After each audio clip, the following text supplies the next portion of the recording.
안녕하십니까. 교수님. 교수님 안녕하세요. 네. 아니 앉으십시오. 아유 여기 반갑습니다. 바쁘신데 예. 이렇게 연예인을 직접 뵙게 돼서 너무 교수님 영광입니다. 앉으십시오. 네. 직접 좀 소개를 좀 해주시죠. 대학교 학원의 간담체외과 김동식이라고 합니다. 반갑습니다, 근데 교수님.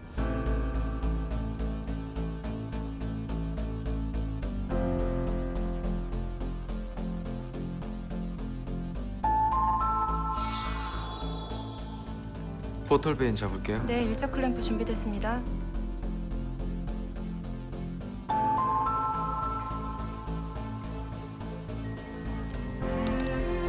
퍼피션 준비됐죠? 네. 헤파틱 아테리 잡을게요.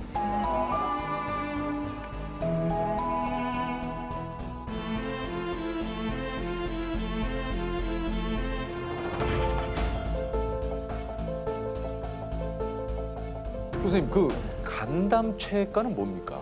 그 외과 영역 중에서 이제 간, 담도, 췌장 이 세 가지를 집중적으로 이제 수술하는 분야입니다. 네. 췌장은 이쯤에 췌장은 안쪽에. 배의 딱 가운데에 뒤쪽에 있습니다. 가운데 뒤쪽. 담도가 어딥니까? 담도가. 담도는 이제 간과 정확히 한번 저를 그냥 제가 네, 간이 여기에 있거든요. 여기에 이 갈비뼈 아래에 좀 언더티 좀 입어요.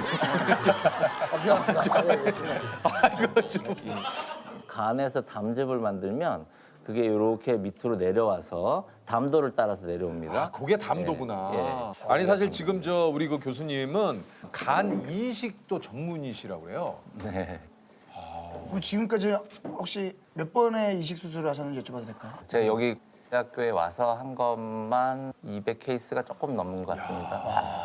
저 교수님이 이제 간의 전문의시니까 하나만 여쭤봐도 되겠습니까? 제가 매일 조금씩 술을 마시는 게 괜찮나요? 아니면 하루 폭주하고 며칠 쉬고 이렇게 안 마시는 게 제일 좋겠지만 나는 교수님이 이런 질문 너무 많이 들었을 것 같아요. 예 죄송하지만 저도 한 번만 네. 좀 어려운 질문인데 결론은 없다가 결론이었습니다. 그래서 건강한 음주란 없다. 그러면 네. 저 이걸 한번 여쭤봐도 될까요? 예. 어떤 분들이 이제 이런 얘기를 하거든요. 스트레스를 받는 것보단 차라리 한 잔 술로 좀 푸는 게 낫지 않을까. 요거에 대해서 좀 어떻게 생각을 하시는지. 한 그러니까 이제 잔술을 본인이 걱정되는 거죠. 그래서 제가 집에 가서 쫙 씻고 그 호텔 가운 있잖아요. 그거 입고 얼음 도르르 해가지고 위스키 그럼 제가 이거 하면서 쭉 먹고 정말 깔끔한 거예요, 교수님. 그 한 잔이 진짜 한 잔인 거. 아니 그렇지는 않죠. 예. 진짜 한 잔을 드시는 거라면 혼자 드시지 마시고 누군가와 함께 혼자 먹는 건 왜 좀 그런가요? 그런 것들이 이제 대표적인 알코올 의존증의 증상이라고 알려져 있습니다. 네, 그래서 깔끔한데 혼자서 안 마셔야겠네요. 예전에 결혼 이후 이제 일주일씩 집에 못 들어가고 이제 그 하다 보니까 급여 통장을 보고 내 남편이 살아있구나. 아직도 잘 지내고 있구나. 이런 걸 좀 느끼셨다고 좀 그래요. 제가 레지던트 2년 차 올라가면서 결혼했거든요. 일주일에 뭐 한 반나절 하루 정도 집에 가고 이렇게 했었으니까 이제 뭐 반나절 하루요? 어떻게 보면 그 시기가 아니면 할 수 없는 그런 시점들을 대부분은 이제 병원에서 많이 보내고 가족들하고 많이 못 보내서 그런 것들이 이제 가장 미안하죠. 네. 의사가 되기 위해서는 과정이 어떻게 되는 겁니까 이게? 보통 이제 의과대학 6년을 마치면 의과대학 6년을 마치고요. 네 그리고 이제 인턴을 1년 하고 인턴을 1년 하고 레지던트를 4년 하고 4년 하고. 4년이요? 펠로우를 이제 최소 2년 하고 와, 그러려면은 그 과정을 다 거치려면 한 12년 정도를 보내야 되는 거네요. 그렇죠. 교수님도 지금 교수도 한번 쭉 굳이 돌아보시니까. 따져보진 않았는데 따져보니까 그러네요. 아니 이게 저 인턴에는 좀 어떻게 지내는 겁니까? 이게 간단하게 얘기를 하면. 인턴 병원 안에서 이렇게 계속 안에서 턴 돈다. 여러 과를 계속 돈다. 레지던트는요? 레지던트는 병원에 계속 산다고 레지던트죠. 레지던트 아파트 레지던트. 이게 그러면 펠로우는 뭡니까? 팔로우 아닙니까? 팔로우? 나를 따르라? 팔로 아니고 펠로우라고 예, 일하는 동료의 개념에서 아마 온 것 같은데 실질적으로는 뭐 레지던트보다 더 많은 시간을 병원에 있죠. 지금은 그럼 교수님이 제일 왕인 거예요? 그 교수님. 과에서. 아 조셉 와 왕이라기보다는 저희 분과만 따지자면은 제가 이제 과장이긴 한데 과장님이시구나. 보통 그 드라마에서도 외과 과장 정도 과장님. 뭐 내과 과장 이러면 좀 네네. 높으신 분이잖아요. 그렇죠, 그렇죠. 예. 그럼 아직 우리 과장님이 올라갈 곳은 몇 군데가 더 있습니까? 아니 이제 궁금해서 아직 이제 그냥 과장님 몇 군데 더 거쳐야 되는 겁니까? 이게? 몇 군데가 더. 근데 이제 일반적으로 이제 정교수가 됐다고 하면 학문적으로는 이제 본인 스스로가 어느 학문을 계속 이제 체계를 가지고 발전시켜 나가는 기본이 다 된 상태고 이제 나머지는 그냥 계속 노력하는 거죠. 예. 그 문제가 심각하면 계열병원 같은 데로 보내버릴까요? 참 너무 답답.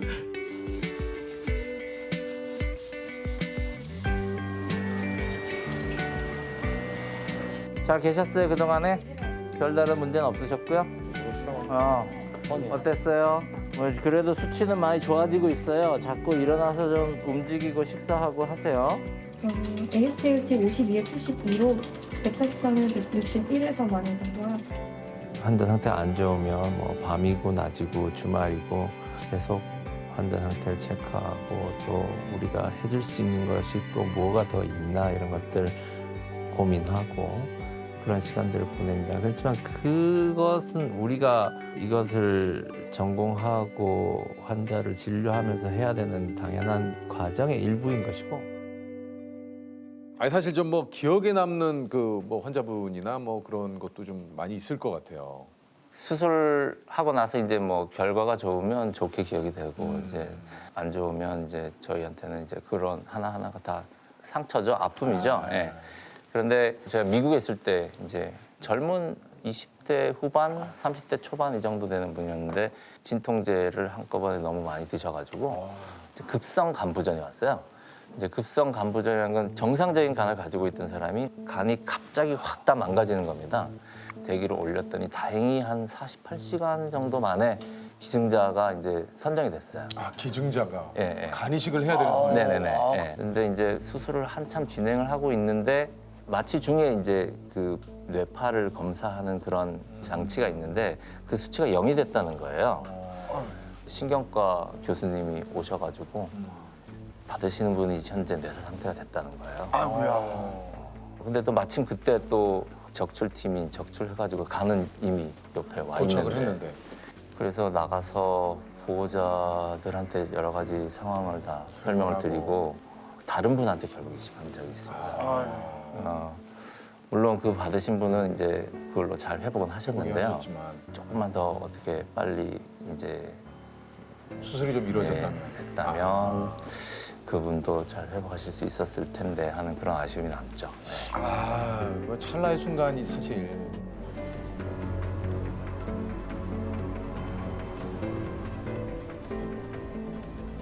뇌사자 장기 이식의 특징이 항상 예정했던 것보다 조금씩 계속 늦춰집니다. 저는 막 1분 1초라도 빨리 도착을 하길 바라거든요. 수시로 뭐 수십 통을 전화를 하거든요. 그걸 전체적으로 이제 총괄하는 사람 입장에서는 각 단계별로 1분씩이라도 어떻게 해서든지 당기려고 노력을 많이 하죠. 광주 송정역 측은 의료진의 긴급 요청을 받고 KTX 출발을 2분 늦췄습니다.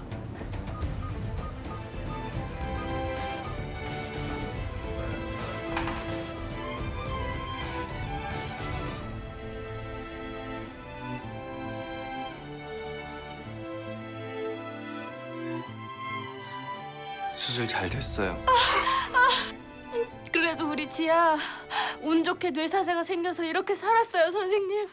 정말 기적이에요, 기적. 다행히 젊은 사람이라서 그것도 정말 잘 됐고요. 감사합니다. 전 수술밖에 한 게 없어요. 네? 진짜 감사는 그분에게 하세요. 교통사고 환자. Hold over, hold on. 한마디로 딱 정의하기 어려운 그런 감정이 굉장히 미묘하게 있습니다. 그 환자와 기증자 사이에도 있고 또 의료진과 환자 기증자 사이에도 그런 감정들이 조금씩 생기는 것 같아요. 결국은 기증이 없이는 이 모든 절차가 전혀 아무것도 이루어질 수가 없습니다. 그 과정에서 의사가 하는 일이란 건 아주 한정된 역할입니다. 결국은 기증자의 그러한 기증을 위한 숭고한 정신이 여러 가지 그 우여곡절을 다 겪어서 결국은 환자분한테서 꽃을 피워야 되는 거거든요. 일단 저는 기증자의 뜻이 받으시는 분한테까지 온전하게 잘 전달되는 전달자로서의 역할을 충실히 해야 된다고 생각을 합니다. 혹시 그 요즘 그 뭐 슬기로운 의사생활도 그렇지만 의학 드라마라든가 혹시 교수님께서 그런 작품 보신 적 있으세요? 옛날에 그 하얀 거탑 재밌게 하얀 거탑. 아니 그런 의학 드라마 보시면서 의사의 입장에서는 어떻습니까 이게 좀? 요즘 그 슬기로운 의사생활도 중간중간에 가끔 수술실 장면이 나오는데 네네. 상당히 실제 상황에 가깝게 이렇게 촬영을 하시더라고요. 저는 근데 그 의학 드라마 보면 이런 장면 꼭 있다 하는 게 있거든요. 후배가 이렇게 자고 있어요. 공부하다가. 그러면 추울까봐 입고 있던 걸 이렇게 벗어서 덮어주잖아요. 잘 자라고. 실제로도 이렇게 합니까? 막 이불 덮어주고 이런 그런 일이 장면 있나요 좀? 저쪽에서도 웅성웅성 되는 거 보니까 나오는데. 없어요? 그런 일이 별로 없나 봐요. 예. 근데 저는 제 기억에 지금도 남는 그 정말 고마운 기억이 하나 있는데 그런 걸 좀 얘기를 해주세요. 그때 이제 펠로우 1년 차 어려운 시절이었는데 파워포인트로 이제 포스터를 만들어서 이제 그 발표를 해야 되는데 낮에는 펠로우 일하고 밤에 뭐 한 2시 뭐 이럴 때 이제 컴퓨터 앞에 앉아서 이제 비몽사몽 이런 걸 하고 있는데 그러다가 잠이 들었던 것 같아요. 근데요? 근데 잠깐 깨어나 보니까 모니터를 보니까 뭔가 좀 달라져 있어요. 와.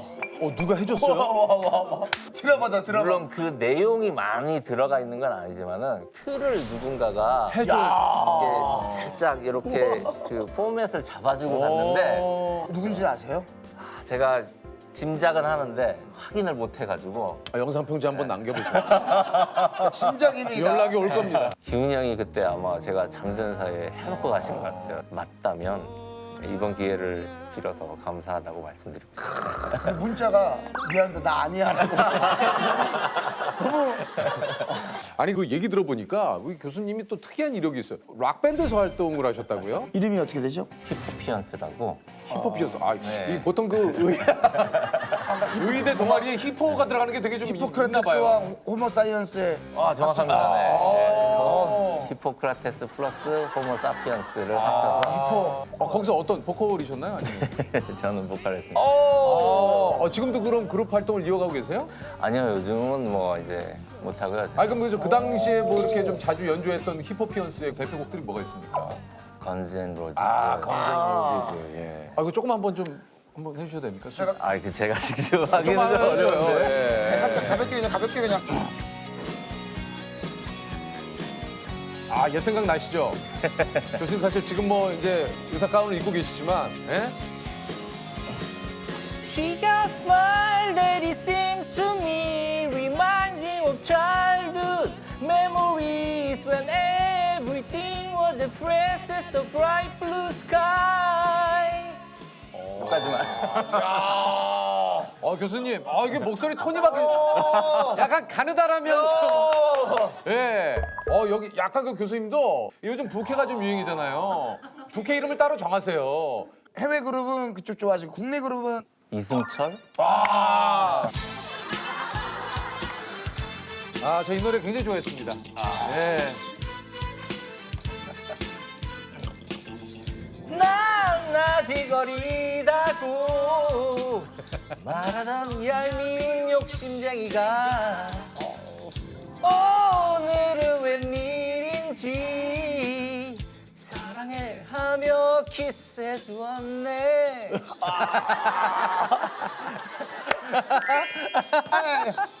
교수님, 이거 곳곳에서 막 저기 주변에서 작게 부르실 거예요. 교수님 지나가시면. 어리다고 널리지 마라. 아니 그 좀 그 시대별로 이렇게 좀 선호하는 과가 조금 이게 좀 달라질 것 같은데 어떻습니까? 그때도 지금도 인기 있는 과는 이제 성형외과, 피부과. 네. 요즘에는 이제 뭐 정신과, 재활의학과 뭐 이런 쪽이 외과도 좀 많지 않나요? 외과는 예전에도 그랬고 지금도 그렇고 인기가 좀 없는 것 같습니다. 아니 혹시 좀 우리 외과에 또 많은 좀 그 분들이 지원을 좀 해달라고 한마디 좀 교수님이 좀 하세요. 예. 이럴 때 한번 또 하셔가지고 그렇죠. 이 얘기를 듣고 나 좀 저 교수님의 얘기 듣고 한번 좀 과를 한번 생각을 해봐야겠다. 여러분들이 의과대학을 지원할 때 가졌던 생각을 항상 한번 좀 다시 돌이켜 보시고 수술도 하고 또 환자도 직접 보고 그만큼 많은 보람을 느끼실 수 있을 거라고 생각합니다. 힘든 만큼 보람찬. 네, 좋은 얘기신데 이렇게 하면 지원 많이 안 하실 것 같고 외과 이행시를 하세요. 외과 이행시? 그러면 저 교수님 위트 넘치신다. 예.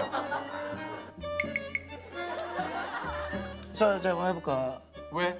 외과 말고 다른 과로 과지마 좋네. 과지마. 좋네. 이거 교수님이 할게요. 예, 이거 교수님이. 이거 교수님이 교수님이. 이거 줘요. 느꼈죠? 교수님 이걸로. 네. 자, 외과 말고 다른 과로 과지마.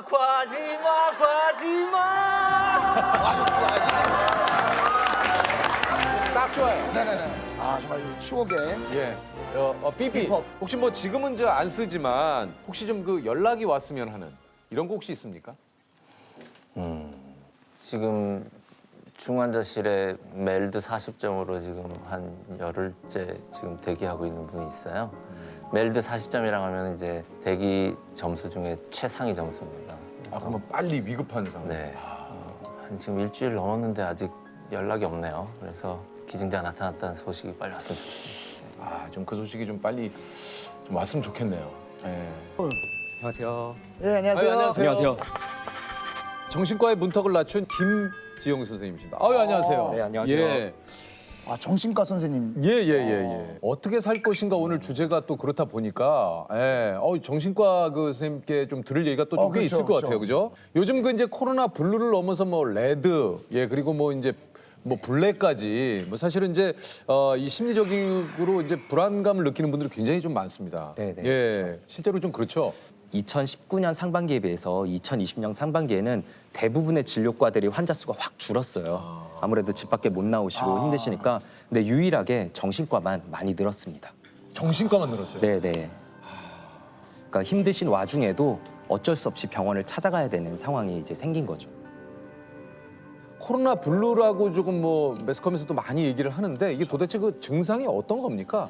그러니까 코로나 블루는 이제 누구나 겪을 수 있는 거예요. 누구나 겪을 수 있는 거고 어느 정도의 우울감과 불안을 이제 평소에 느끼지 못한 것도 이제 평소에 건강하시던 분도 이제 느낄 수 있게 되는데요.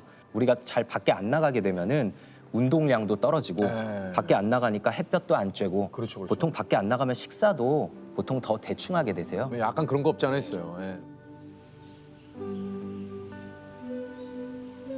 그런 상황에 사람의 뇌는 약간 이제 호르몬의 불균형이 찾아와요. 어쩔 수 없이.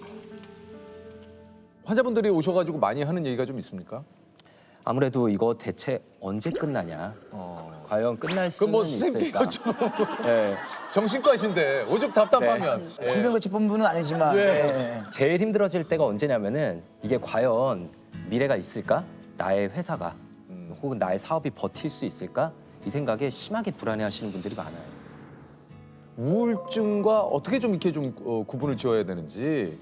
날씨에 비유를 하곤 해요. 기분을 이제 예를 들어서 흐리고 비 오는 날로 생각하면 될 것 같아요. 우울감을요. 우울감을. 네네. 그래서 비 오는 날은 되게 흔하죠. 네. 누구나 우울감을 겪을 수는 있고요. 약간 좀 센치해지는 건 있죠. 근데 우울증은 그 깊이와 길이 모두 다 달라요. 비가 정말 많이 하루 종일 비가 오는 날이 한 2주 연속으로 거의 매일 지속되는 거를 경험하시면 정말 세상을 바라보는 시각이 좀 달라지죠. 네. 사실 의외로 주변에 그런 것들이 많습니다. 예, 주변 그 동료분들 가운데도 우리 주변 가족분들 가운데도 이런 불안함을 호소하는 분들이 굉장히 많은데 이게 사실 이런 것들이 최악의 말인 것 같은데 야, 왜 이렇게 너 나약해? 맞아요. 야, 너 왜 이렇게 약하니, 얘가? 최악이다. 최악. 그래서 방금 말씀하신 게 할 수 있는 최악의 말인 것 같습니다.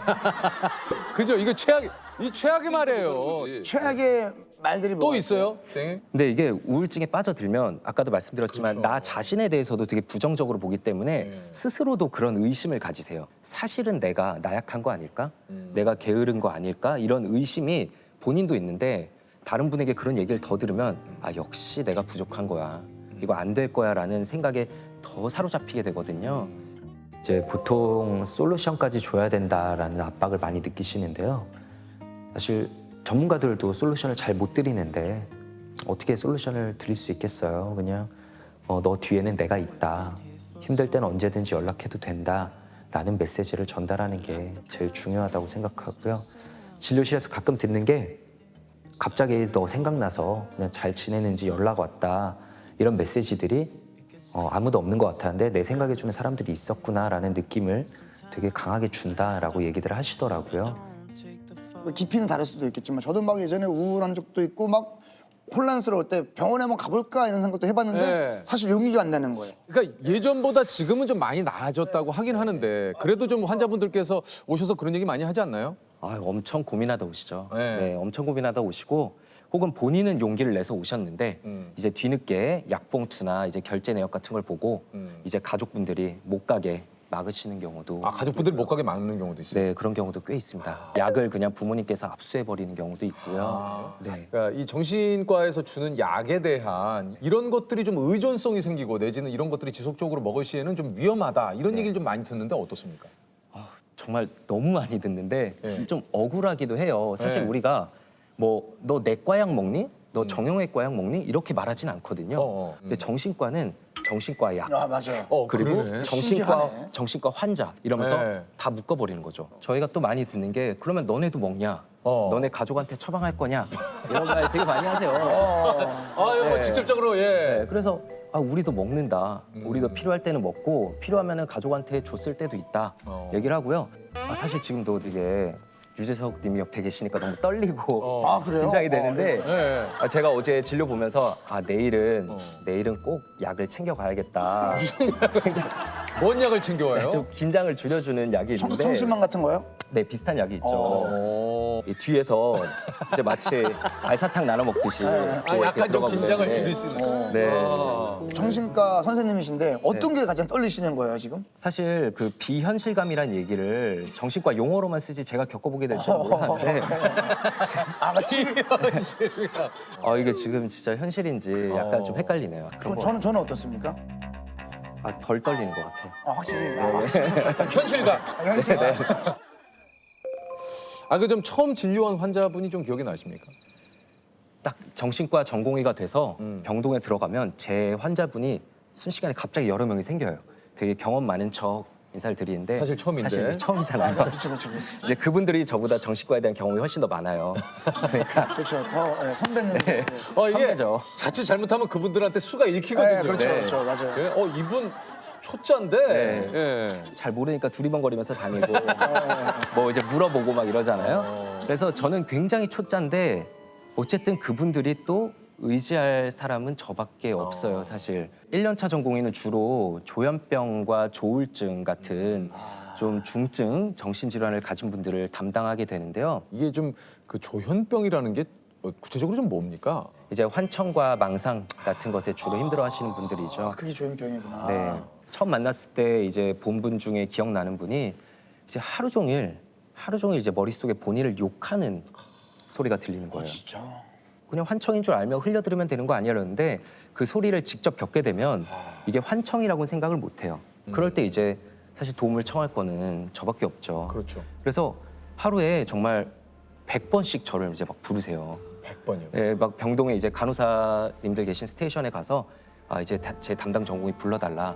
그러면은 저는 다른 분하고도 상담하다가도 또 전화가 오고 이러면은 이제 그분의 마음을 알긴 아는데 그래도 저도 사람인데 그럼요. 이제 약간 지치기도 하고 그래서 제가 빨리 약을 잘 쓰고 좀 증상을 조절해 드려야 되는데 그게 사람 마음처럼 잘 되지도 않고 되게 답답하고 무력감을 느낄 때가 많았던 것 같아요. 그 조울은 뭐예요?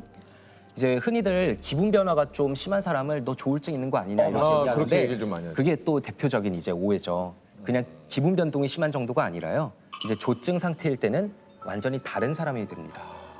잠이 줄어들어도 하루에 뭐 한두 시간만 자도 멀쩡하고 에너지가 넘치고 진짜요? 네, 그러니까 사업을 벌이고 돈도 펑펑 쓰고 네, 그런데 나중에 후회할 때가 이제 많죠. 거기서 멈추는 게 아니라 내 스스로를 내가 뭐 아주 엄청난 사람이구나. 내가 능력을 가진. 더 나가면 이제 사람이 아니라 내가 신이구나. 대단한 존재였구나라고 이제 느끼게 되는 경우들이 있고요. 야, 이 조울증도 진짜 얘기 들어보니까 참 이게 무서운 병이네요. 근데 저는 한편으로 굉장히 감정 노동이실 것 같은 게 오시는 분들이 밝은 소식으로 오는 경우보다는 거의 대부분이 저 좀 도와주세요 선생님이잖아요. 대부분이. 감정에는 이제 전염성이 있다고 해요. 맞아. 그래서 이제 저희 교과서에도 나와 있는 내용인데 뭐예요? 자살률 1위인 직업이 이제 정신과 의사라고 하거든요. 오우. 진짜요? 네. 그리고 저도 특히나 힘든 얘기들 많이 들었다 싶은 날은 나올 때 진짜 좀 뭔가 에너지를 다 쓴 느낌이고 세상이 좀 어두워 보이기도 하고 진짜 힘든 일이 많고 안 좋은 사건들이 이렇게 많구나라는 생각도 좀 많이 들고요. 가장 힘들 때는 좀 언제입니까? 아무래도 이제 저희는 환자분을 잃었다고 표현을 하는데요. 좀 먼저 스스로 선택으로 떠나실 때가 이제 제일 힘들 때죠. 되게 정적인 진료실이지만 응급실하고 비슷하다고 생각을 해요. 정말 죽음의 경계선에 있는 분들을 자주 뵙게 되거든요. 가끔은 다른 과가 부럽다 느낄 때가 있는 게 그런 이제 때는 언제입니까? 뭐 피 검사나 뭐 영상 검사를 하면은 그분의 정확한 그 진단이나 그분의 이제 중증도 같은 게 수치로 나오잖아요. 근데 저희는 그런 게 없어요. 이제 제가 진단 도구가 되어야 되는 거죠. 정신과 진료실은 굉장히 비밀스러운 곳이잖아요. 내가 제대로 진료를 하고 있는 건지 다른 분에게 검증받을 수도 없고 다른 분들의 진료를 제가 볼 수도 없어요. 그러니까 더더욱 무섭기도 하죠. 과연 이걸 그냥 돌려보내도 되는지, 다음 주에 저분이 과연 예약돼 오실지, 환자분을 잃게 되면 이런 생각이 필연적으로 따라와요. 내가 아니라 다른 분에게 갔다면은 금방 나을 수도 있지 않았을까? 살다 보니 인생은 이것이다. 이거 좀 진짜 한마디로 정의하기는 좀 쉽지 않은데. 인생은 어쩌다, 대부분 어쩌다 결정되고 어쩌다 흘러가는 것 같습니다. 어쩌다. 네. 지난번에 저희가 어쩌다 특집을 했는데 선생님 어쩌다로 표현을 하셨네요. 진료실에 오시는 분들도 힘들어진 게 그분들의 탓이 아닌 경우가 대부분이에요. 그냥 어쩌다 보니까 코로나가 올 줄 누가 알았습니까? 맞습니다. 그냥 어쩌다가 그렇죠. 이렇게 힘들어진 맞아요. 거고 또 막 너무 힘들고 미래가 없을 것 같아 보여도 시간이 지나다 보면 어쩌다 또 풀려 나가는 게 대부분 사람들의 인생인 것 같더라고요. 맞습니다. 뭐 이렇게 또 우리도 실내에 지금 이렇게 들어와서 계속 있는 게 뭐 어쩌다 보니 그러죠. 무슨 뭐 이렇게 된 거 아니겠습니까? 네네네. 예. 뭐 솔직히 말씀드리면 이제 못 나가겠어요. 지금. 이게 너무 익숙해져서. 아침 9시부터 6시까지 어떻게 걸어요? 솔직하게. 우리 그 사기 암 환자분들께 시간을 선물하는 서울대학교 암병원 종양내과 전문의 김범석 교수님이십니다. 아유, 안녕하세요. 안녕하세요. 반갑습니다. 케오포트라고 혈관에 잘 늘러붙는 세균이에요. 항암약은 시스플라틴이라고 하는 약으로 해가지고 일주일에 한 번씩. 아니, 직접 좀 소개를 좀 해주시죠. 네, 저는 서울대병원 혈액종양내과에서 근무하고 있고요. 예. 김범석이라고 합니다. 종양내과가 네. 어떤 과인지 좀 설명을 좀 해주신다면. 네. 암에 대한 치료가 네. 수술, 방사선, 항암 치료 이 세 가지가 있는데요. 네네네네. 그 중에서 이제 저는 항암 치료를 담당하는 사람이고요. 항암 치료라는 게 이제 약물을 이용을 해가지고 암을 치료하는 이제 그런 치료법이에요. 네네네네. 그러니까 항암 주사 놔주는 사람이라고 생각하시면 돼요. 전해질 수치는 이제 수액 주사 맞으면서 이제 어느 정도. 이제 제가 주로 보는 환자분들은 이제 사기암 환자분들이신데 안타깝게도 암이 좀 다른 데에 좀 번져 있는 상태에서 진단받는 분들이세요. 그래서 뭐 완벽하게 뿌리 뽑고 완치하고 이제 이런 목적의 치료는 이제 어렵다고 하더라도 항암 치료하면서 암을 가진 채로 이제 오래오래 잘 살 수 있도록 도와드리는 일을 종양내과에서 하고 있습니다. 아니, 이제 저희가 슬기로운 의사생활 특집에서 네. 그렇고 의사분들께서 좀 기피하는 쪽이 네. 이게 이제 그 흉부외과가 좀 하나라고 좀 얘기를 들었거든요. 아유, 안녕하세요. 안녕하세요. 반갑습니다. 반갑습니다. 반갑습니다. 선생님 반갑습니다. 안녕하세요. 아니 그 이게 지금 흉부외과 이 지원자가 1년에 한 분 정도래요. 그죠? 네. 1년에 흉부외과 전문의 자격증을 받는 분들이 1년에 20명. 전국에 20명. 어떻습니까? 이게 맞아요. 종양내과는 좀 의사분들께 좀 아유, 저희도 이 종양내과가 네. 좀 기피하는 과 중에 하나예요. 그래요? 네, 이게 좀 환자분들도 중환이 많고 좀 어려우신 환자분들도 예, 예. 많고 아무리 치료를 잘 해도 결국에는 좀 돌아가시게 되는 경우도 많고 그러니까 전공의 선생님들이 저희 과를 전공을 잘 안 하려고 그러죠. 그래서 내과 속의 흉부외과라고 볼 수 있는 약간 그런 정도의 여기는 또 네. 종양내과는 내과 쪽의 흉부외과입니다. 네. 많이 힘들기도 하고 또 그렇다고 뭐 개업을 할 수 있는 과도 아니니까 뭐 아주 크게 뭐 경제적인 보상을 누리는 과도 아니고 좀 그렇습니다. 네.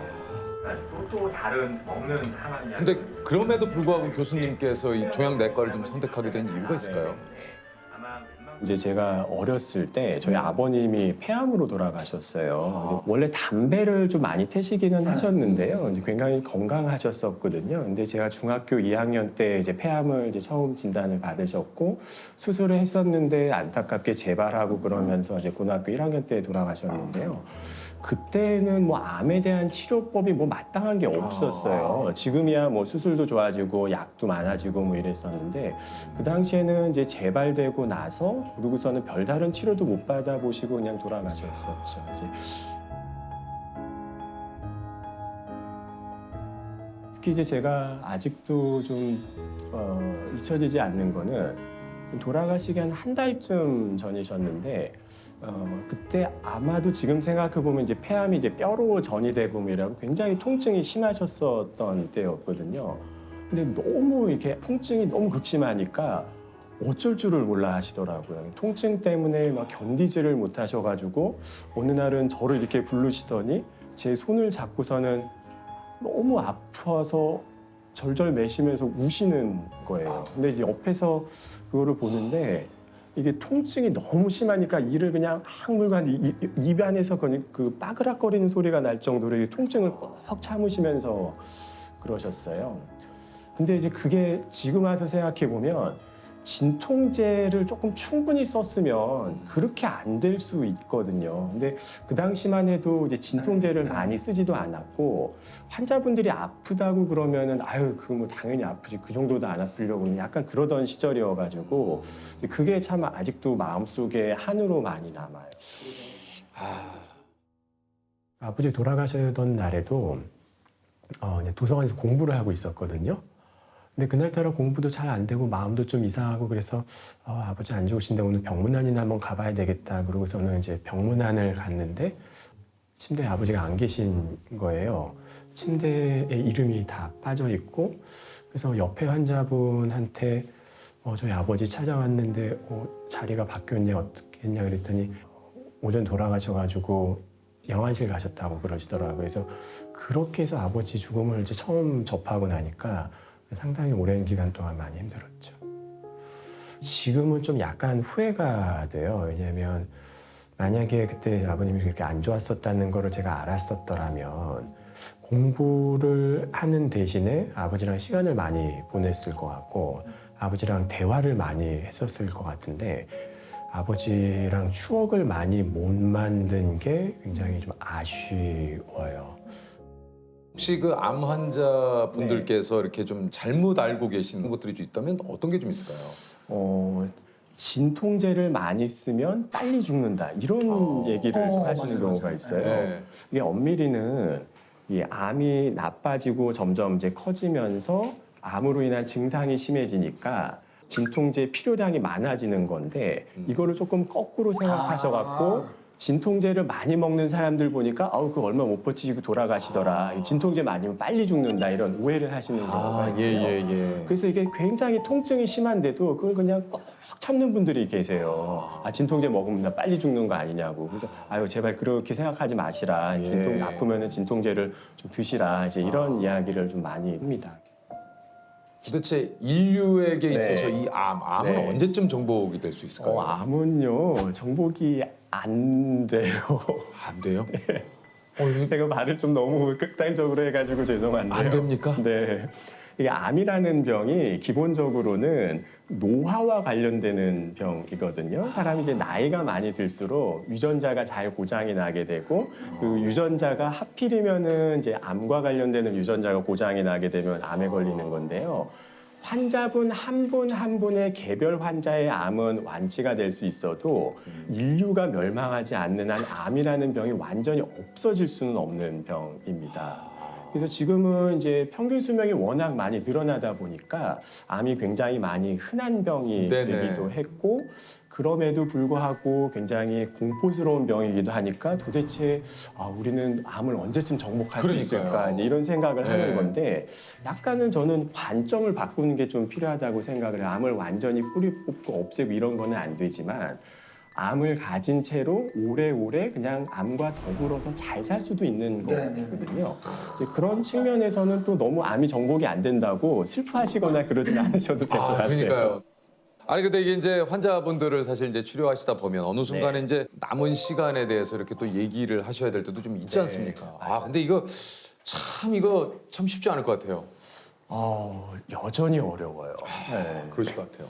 이게 이제 저는 이제 어쩔 수 없이 이제 직업적으로 안 좋은 소식을 많이 전할 수밖에 없거든요. 그러니까요. 뭐 암을 진단받은 사실, 그다음에 뭐 수술이 불가능할 정도로 많이 번져 있다는 거, 그다음에 이제 남은 기간이 많지 않을 수 있다는 얘기, 이제 이런 이야기들을 이제 어쩔 수 없이 많이 할 수밖에 없는데. 그래서 저는 그래도 가급적이면 좀 안 좋다고 하더라도 그걸 다 이제 솔직하게 다 말씀드리려고 이제 노력을 하는 편인데 그 나쁜 소식을 전할 때 제일 어려운 순간들은 저한테는 그 아이들인 것 같아요.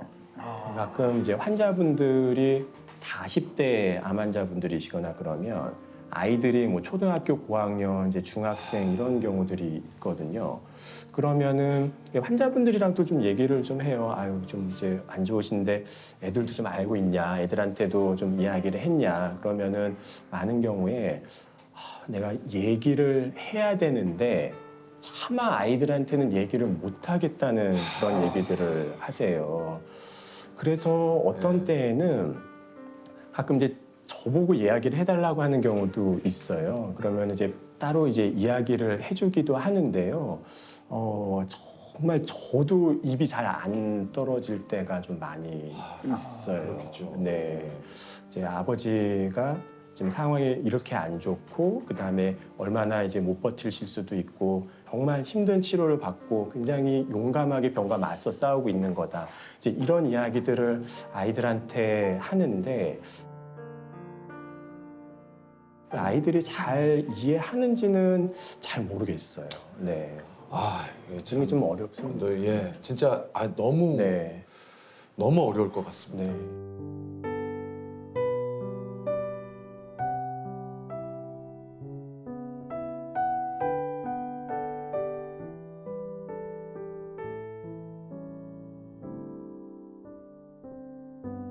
바람이 부네요. 춥진 않은가요? 밤 깊어 문득 그대 얼굴이 떠올라 가슴 뛴 그대 미소 떨리던 그 목소리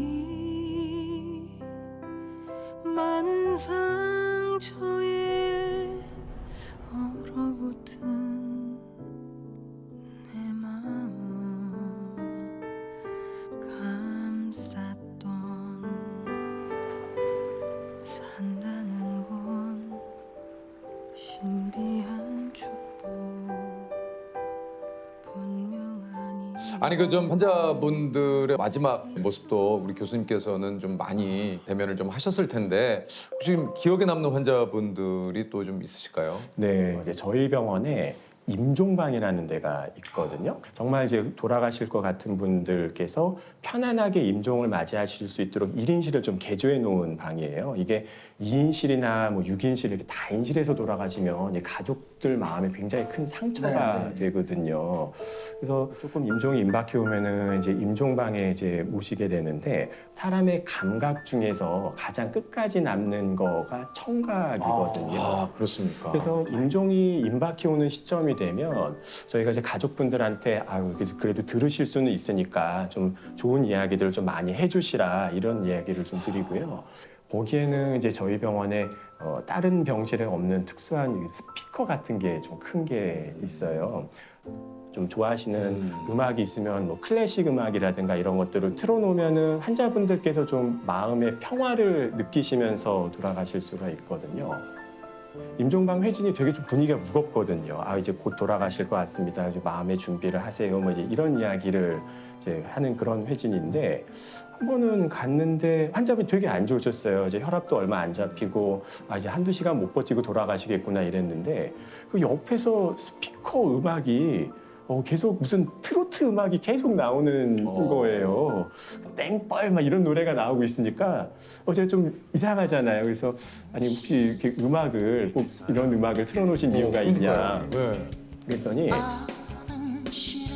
철없는 사람을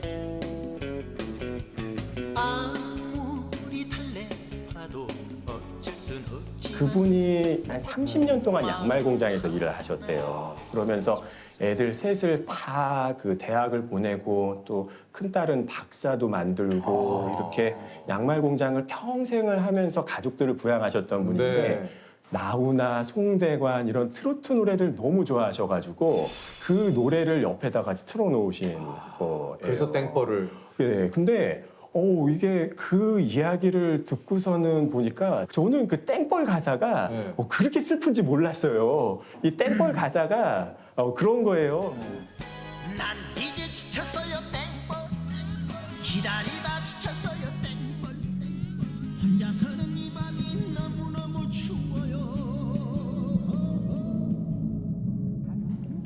뭐 기다림에 지쳤어요 땡벌 뭐 네. 이러는데 진짜 그분이 오랜 동안 지치신 것 같아. 30년 동안 양말 공장을 하시면서.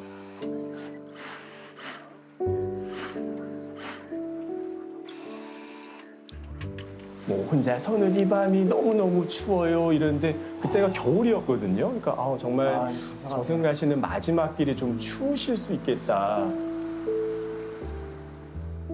뭐 그런 생각이 들어갖고 한참을 정말 그 노래를 들으면서 그 임종방에서 보호자분하고 같이 좀 부둥키고 있었던 기억이 좀 나요. 아 이게 땡벌이라는 노래가 사실 또 그렇게 해서 들으니까. 네. 가사가. 네, 근데 진짜 그러네요. 그분은 그 자기 아버지가 가장 힘들 때 좋아하시는 노래가 뭔지를 가족들은 잘 알고 있었던 거거든요. 근데 우리가 생각보다 가족에 대해서 잘 몰라요. 우리 아버지가 어떤 때 힘들어 하시고 힘들 때 어떤 노래를 들으면 기운나 하시고 이런 거를 잘 모르시거든요. 몰라요. 그래서 많은 보호자분들이 그 음악을 조금 좋아하시는 음악을 틀어주시라 그러면은 뭘 틀어야 할지를 모르시더라고요. 근데 그분은 가족분들이 아버님에 대해서 잘 알고 아버님을 좀 많이 사랑했기 때문에 그렇게 마지막 순간까지 힘들지 않게 외롭지 않게 보내드렸었던 거 아닌가 싶습니다.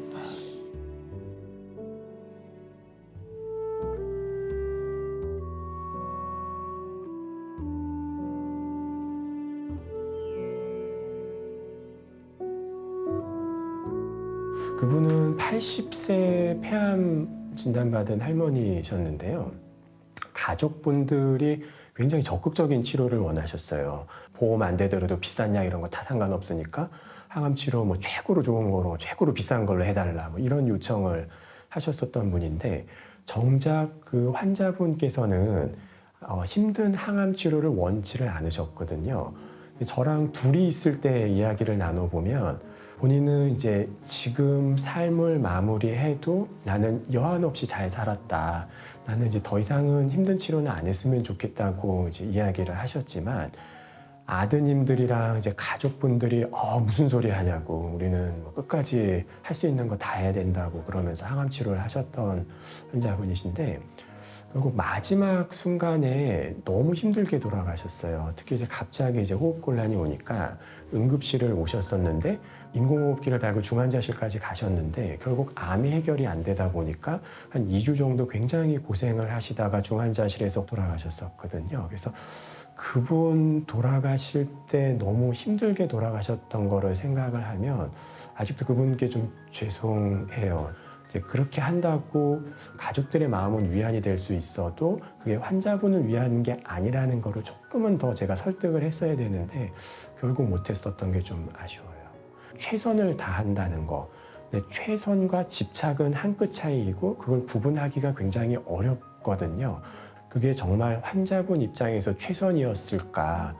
최선을 다하는 게 최선이 아닌 경우들도 많이 접하게 됩니다. 교수님께서는 과학적으로 설명되지 않는, 소위 말해서 저희들이 기적이라고 좀 얘기하잖아요. 네. 그런 경우도 혹시 좀 보신 적이 있나요? 그런 경우들도 있죠. 특히 있어요? 이제 저희가 환자분 보면은 이제 혈압도 계속 떨어지고 열도 나고 이제는 진짜 하루 이틀 못 버티시겠구나. 그래서 이제 오늘 넘기기가 힘들 것 같습니다. 이제 네. 그렇게 회진을 하고 나왔는데 그런 상태로 며칠씩을 좀 표현이 안 좋긴 하지만 환자분들께서 버티시는 경우들이 있어요. 그래서 한 번은 그분도 이제 30대 후반의 남자 환자분이셨는데 네. 계속 안 좋기는 하는데 임종이 지연이 되고 돌아가시질 않는 거예요. 그래서 도대체 어떤 일 때문에 그럴까 이제 그러고 있었는데 갑자기 이제 병실 문이 이렇게 쪼로로 열리더니 애들이 2명이 오더라고요. 이제 초등학교 저학년, 초등학교 고학년 애기들이었었는데 네. 아빠가 그렇게 안 좋았었던 거를 몰랐었던 거예요. 그래서 애들이 같이 이제 아빠를 부둥켜 안고 한참 울고 그랬었는데 애들이 이제 오자마자 1시간 있다가 바로 돌아가시더라고요. 기다렸군요. 네.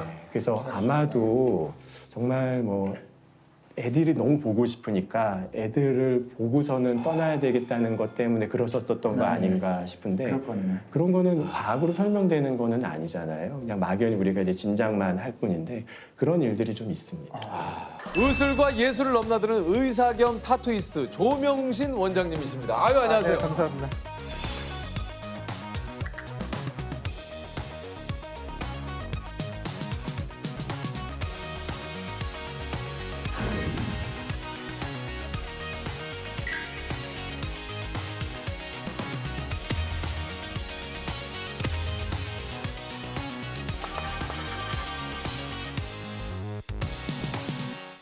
아니 이게 사실 그 섭외를 받았을 때 유퀴즈 엄청 애청자라고 하셔가지고 우리 작가님이 자기님이시네요.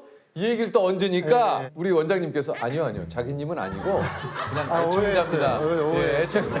아니 왜 아니 자기라고 그러니까 자기님이라고 그러니까. 작가님이 여자분이신데 저보고 자기님이라고 해서 그건 저희 집사람만 할 수 있는 얘기예요.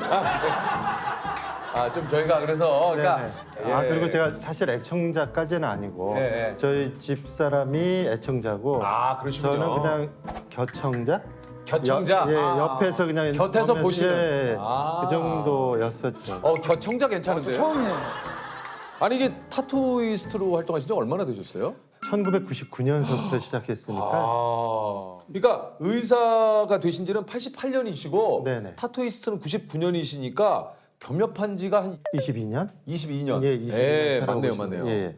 타투이스트를 어떻게 의사와 이렇게 또 겸업을 하실 생각을 하셨는지. 제가 이제 성형 수술을 많이 하다 보니까 제거도 많이 했거든요. 그러니까 문신 제거를 제가 많이 하다 보면 뭐 그동안의 제거는 그런 거예요. 착하게 살자. 맞아요.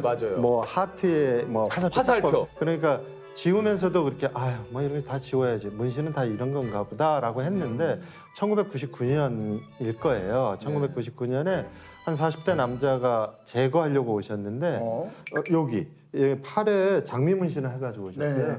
근데 너무 예쁘더라고요.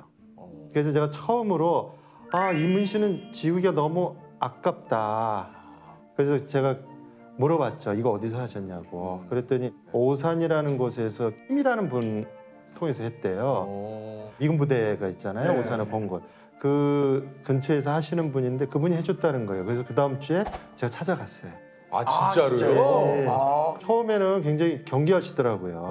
그래서 선생님이 하신 지금 타투를 본인이 너무 멋있어서 제가 배우고 싶다라고 해서 한 6개월 정도 거기서 배웠어요. 예, 그분한테 배웠죠. 아니 근데 이게 병원에서 의사 선생님으로 계신데도 불구하고 타투이스트가 된다라는 것이 그 당시에는 그런 생각을 했어요. 예. 의료행위면 의사가 해야 될 거 아니에요. 그런데 하는 의사가 없는 거예요. 없죠. 하는 의사가 없다면 나라도 먼저 시작해야 해야겠다. 되겠다라는 생각을 갖고 시작을 했죠. 이게 쌍꺼풀하고는 다르더라고요. 쌍꺼풀은 정형화돼 있는 게 있어요. 컴파스로 재서 착 하면 뭐 그거는 별 문제가 없는데 이건 그림을 그리는데 명암도 있고 또 구도도 있고 또 몸에다가 하잖아요. 맞아요, 맞아요. 가슴에 할 때, 어깨에 할 때 모두 다 다르더라고요. 어렵더라고요. 그 초창기에 했던 타투 중에 정말 이분한테 너무 죄송했다 하는 타투. 제가 호랑이를 했는데 네. 고양이가 됐어요. 그 당시에는 제가 사실 돈을 안 받았어요. 제가 실력이 없다는 걸 알아서 미국에 가게 되죠.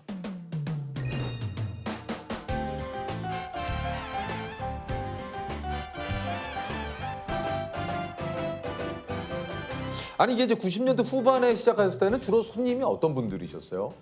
조폭분들이 많았어요.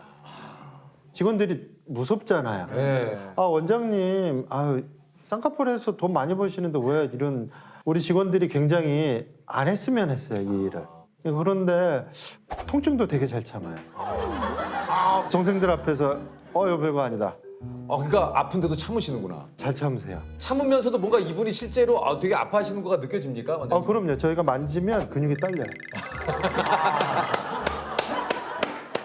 아니 이게 저 의사와 타투이스트를 겸직하시면서 또 도움이 되는 게 좀 있으실 것 같긴 해요. 도움이 많이 되죠. 왜냐하면 성형수술로 상처를 다 없앨 수는 없어요. 아무리 정교하게 수술을 했다 하신다 하더라도 우리가 보통 상처 보면 흰 줄이 싹 나잖아요. 맞아요. 여기 그리고 있어요. 여기. 네, 있잖아요. 있어요. 있죠?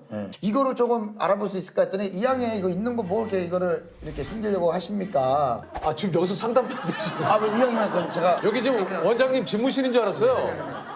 이게 겉에 있는 상처보다도 사실은 마음에 있는 상처가 더 큰 것 같아요. 그거를 이제 좀 느끼기 시작했어요. 아직도 저는 잘 모르지만 제빵사 하시는 분이 계셨어요. 그분이 손에 백반증이 있었어요. 그러고 싶잖아요. 제가 오늘 빵 이거 새로 만들었는데 한번 들어보세요. 맛보시겠습니까? 예, 맛보시겠습니까? 라고 할 때 손님들이 혹시 그 손을 보고 피부병 아니야? 하는 게 두려우셔서 그걸 못 하신 거예요. 그러니까 멀찌감치해서 오늘 빵 반응이 어떤지 체크하셨는데 근데 저희가 이제 피부 색깔과 같은 살색 문신도 해드리거든요. 그래요? 네, 저희가 몇 번 해드리고 이제는 제가 홀에 나가서 손님들한테 이 빵 제가 오늘 만들었는데 맛 좀 보세요라고 할 수 있을 정도는 돼서 좋다라고 하실 때 제가 아주 보람을 느꼈죠.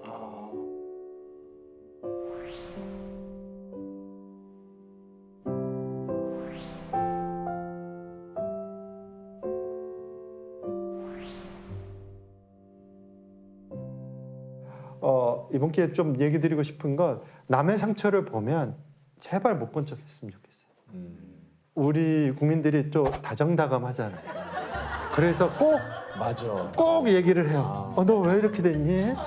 왜 뭐 좀 많이 다쳤어? 또 그것도 그러고 또 이분 입장에서는 물어보는 분들이 이분 한 분이 아니잖아요. 그렇죠. 한편으로는 저도 이거 좀 약간 다른 그 느낌이긴 합니다만 반복적으로 듣는 얘기가 너 왜 이렇게 말랐어? 맞아요.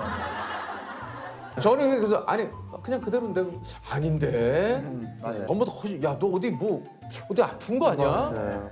몸에 대한 그 과도한 관심은 맞아요. 상대에게는 진짜 상처 있는 분에게는 상처예요. 언제 TV를 보다가 정말 중요한 얘기 들었어요.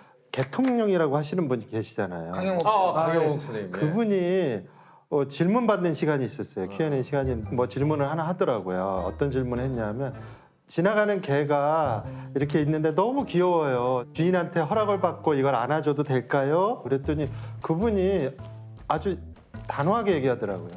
그냥 가던 길 가세요. 그 강아지는 당신의 관심을 필요로 하지 않아요. 그래. 스트레스잖아요. 그렇죠, 그렇죠. 자기 주인하고 즐거운 시간을 보내러 보내고 나왔는데 있는데. 사람마다 가면서 아 이쁘다 이쁘다. 제가 이제 다리 짧은 개를 키우거든요. 닥스훈트요? 아니, 닥스훈트. 네. 근데 데리고 가면 사람들이 귀엽다, 다리 짧네, 다리 짧아서 다니느라고 힘들겠다. 그 아이가 문인데 이름이 문이에요. 근데 걔는 힘들어하지 않거든요. 문희는 그렇게 태어나서. 네. 근데 왜 우리 시각으로 그러니까 또 이게 아니 이게 조금 그 타투를 많이 받으시는 직업군도 또 있습니까 혹시? 특히나 위험에 노출되시는 분들. 이를테면 뭐 군인 그리고 선원 마지막으로는 이제 소방관 분들이 많아요. 그러니까 무언가로부터 나를 조금 이렇게 보호받고. 맞습니다. 예. 마치 부적처럼. 아니 그 소방관 그 분들한테 무료로 타투를 해주신다고요? 네네. 그 계기가 된 건요. 미국 대륙 횡단 기차를 타고 여행한 적이 있어요. 근데 그때 만난 여자분이 문신을 여기다 이렇게 쫙 네. 했더라고요. 사람 이름을 막 써놨더라고요. 그래서 그 누구냐라고 물었어요. 그랬더니 이거 9.11 때 돌아가신 순직한 소방관들의 이름이라는 거예요. 소방관들의 이름을 여기다 다 쓰신 거예요. 그래서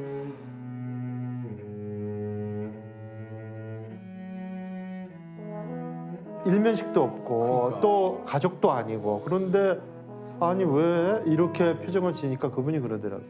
이분들은 우리의 히어로 아니냐고. 근데 히어로를 누가 기억하냐고. 우리가 기억해야지. 그래서 그때 제가 너무 감동을 받았어요.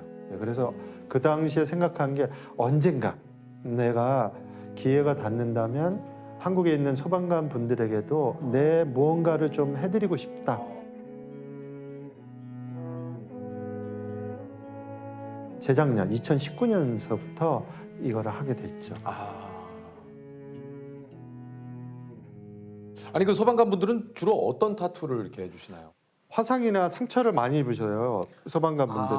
화재 현장에서 화재 진압을 하시니까. 그리고 상처나 뭐 이런 손상에 굉장히 많이 노출돼 있어요. 그냥 상처 같은 데 가려드리고 그런 거. 얼마 전인데요. 이분은 사고 현장에서 화상을 입으셔가지고 전신의 30%를 화상을 입으셨어요.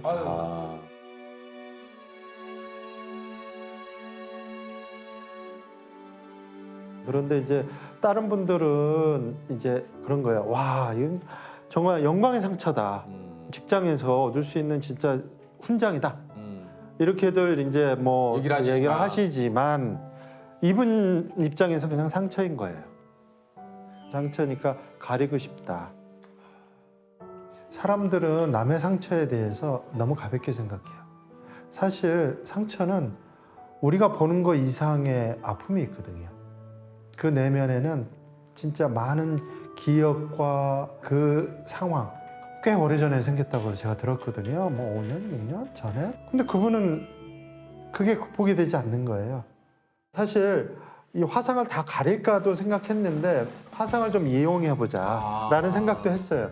왜냐면 이 부분이 하얗잖아요. 네. 그래서 소방관의 옆모습이거든요, 이게. 소방관의 옆모습인데 햇살이 이렇게 쫙 비치면서. 그러네요.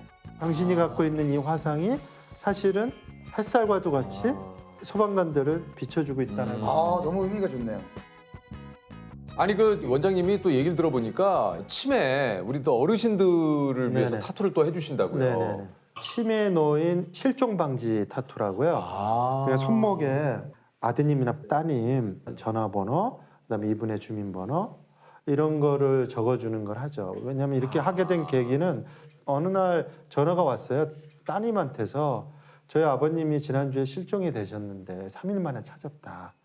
그런데 너무 남노하신 거예요. 3일 만에 찾았는데 식사도 못 하시고 뭐 그냥 어디 전전전전 근거 물론 이제 뭐 목걸이도 해주시고 가족분들이 하시긴 하시지만 목걸이야 뭐 이탈될 수 있잖아요. 네. 버릴 수도 있고 뭐 팔찌도 그렇고 치매 노인이 떠돌고 가면 우리 사회가 찾을 길이 없는 거예요.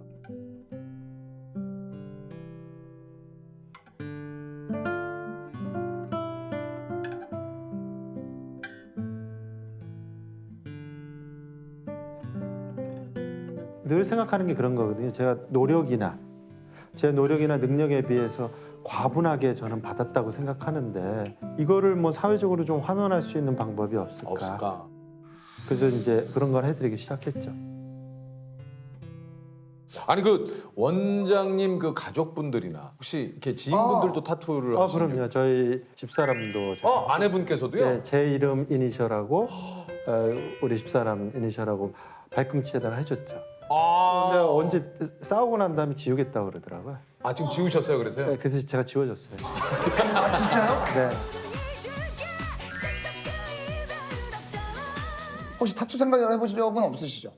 저는 한 번도 없지만 만약에 한다면 뭐 가족들 이름 원장님 뭐 추천해주고 싶은 거 있습니까? 아 와이프한테 잘 하세요? 잘하시죠, 그래도. 네. 잘 못하시는 분들이 보통 이제 가슴에다가 부인 생년월일하고 결혼하는 잘 못하시는 분들 내 가슴에 네가 있다. 아니면 이런 건 어떻습니까? 여기에는 아내, 여기에는 나를 해서 이렇게 뽀뽀를 그것도 아이디어가 돼 있네요.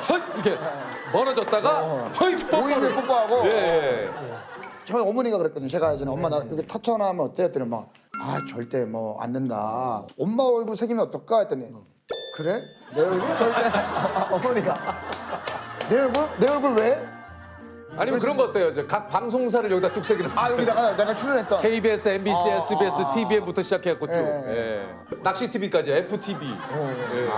아니면 아니면 수상내역. 제가 봤을 때 수상내역 딱 쓰면 좋거든요. 수상내역. 형은 그래도 딱 등에다가 연예대상 수상내역을 수상내역. 쫙 이렇게. 야, 그거 괜찮네. 혹시 이중 생활을 유지하는 원동력은 어떻게 되세요? 두 가지가 있는데요.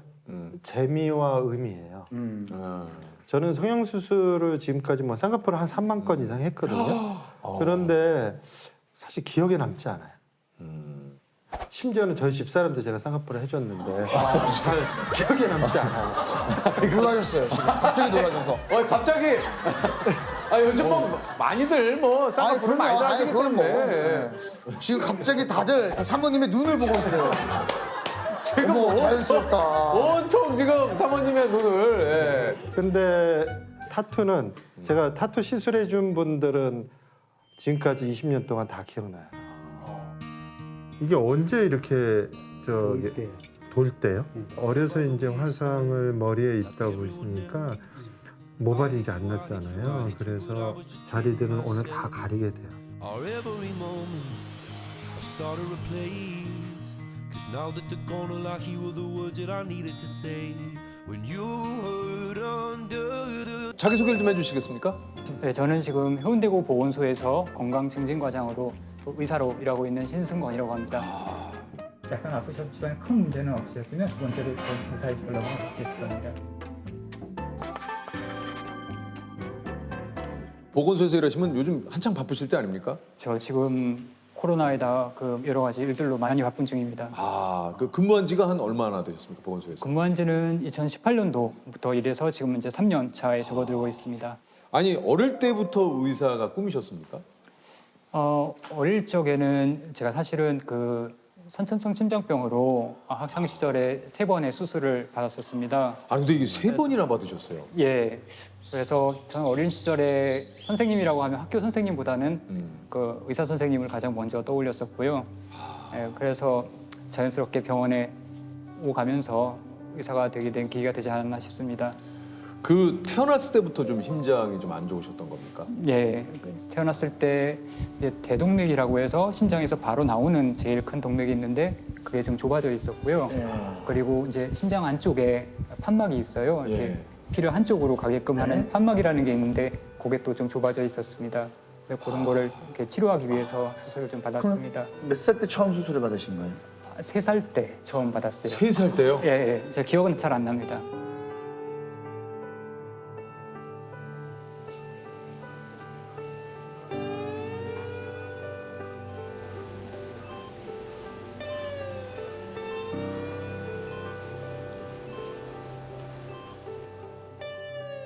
그러면 3살 때 받고 그 다음에 또? 그 다음에는 초등학교 4학년 때. 네.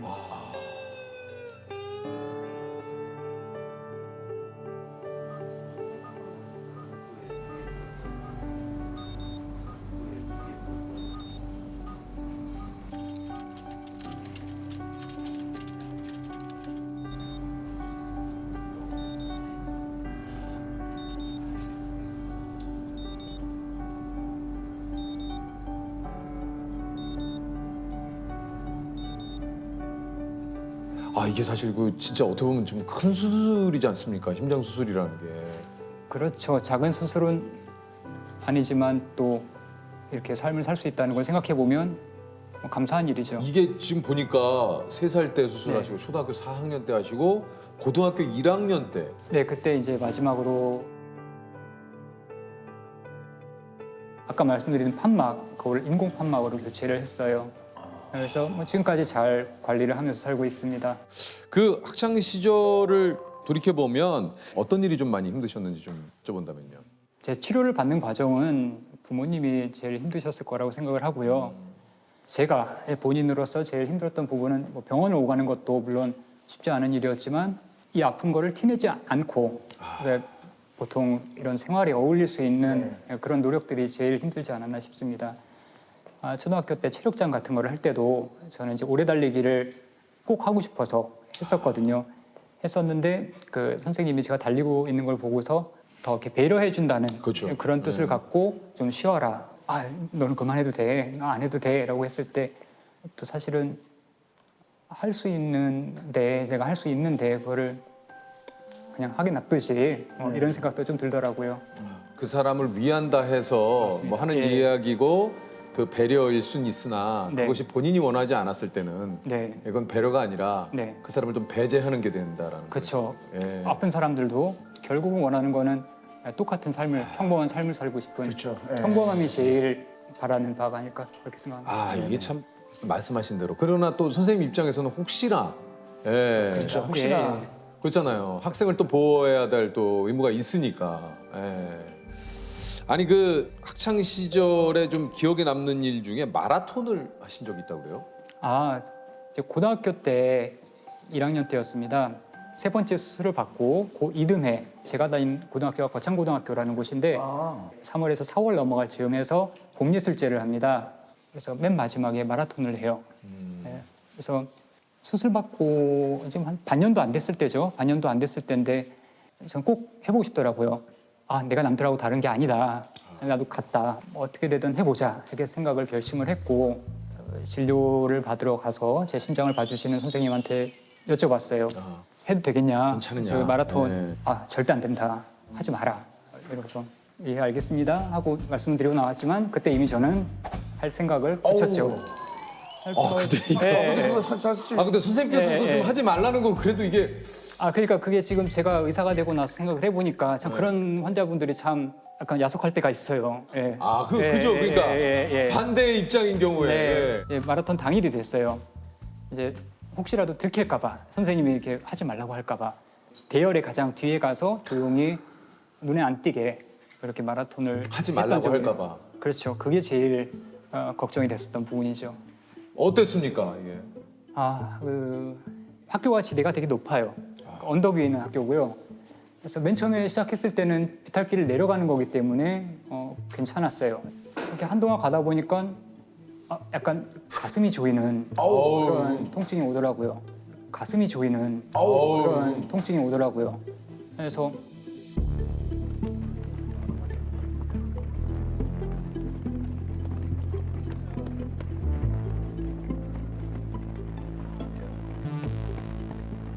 어떻게 되는 거 아닌가 막 가족 생각도 나고 부모님 동생 생각도 나고 해서 사실 약간 좀 겁이 났습니다. 그렇죠. 그래서 일단 속도를 줄이고 뛰다 걷다 이렇게 하다가 반환점을 돌고 나서 올 때 다시 한번 이런 가슴이 조이는 듯한 통증이 오더라고요.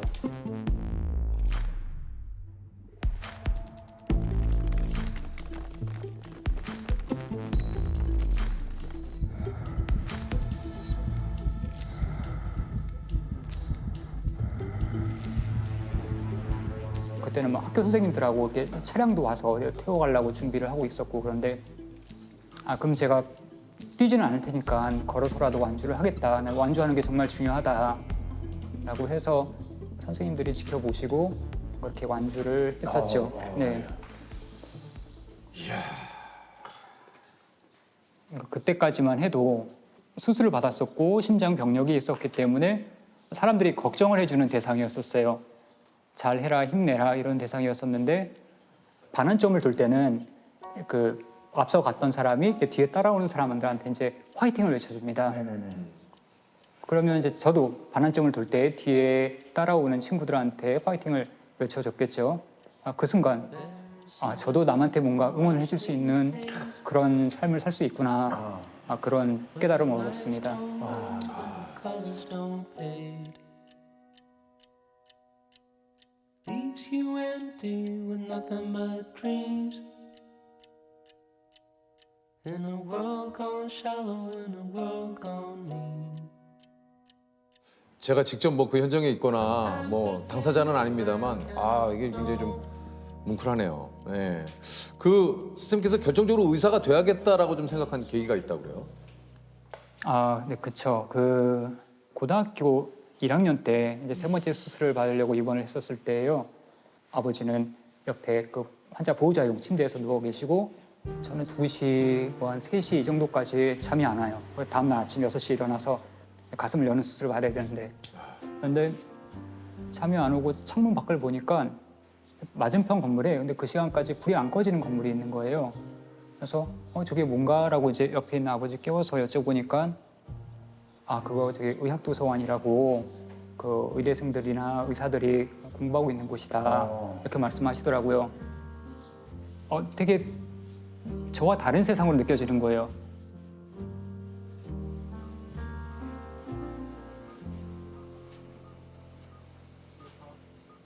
Darkness settles on the ground.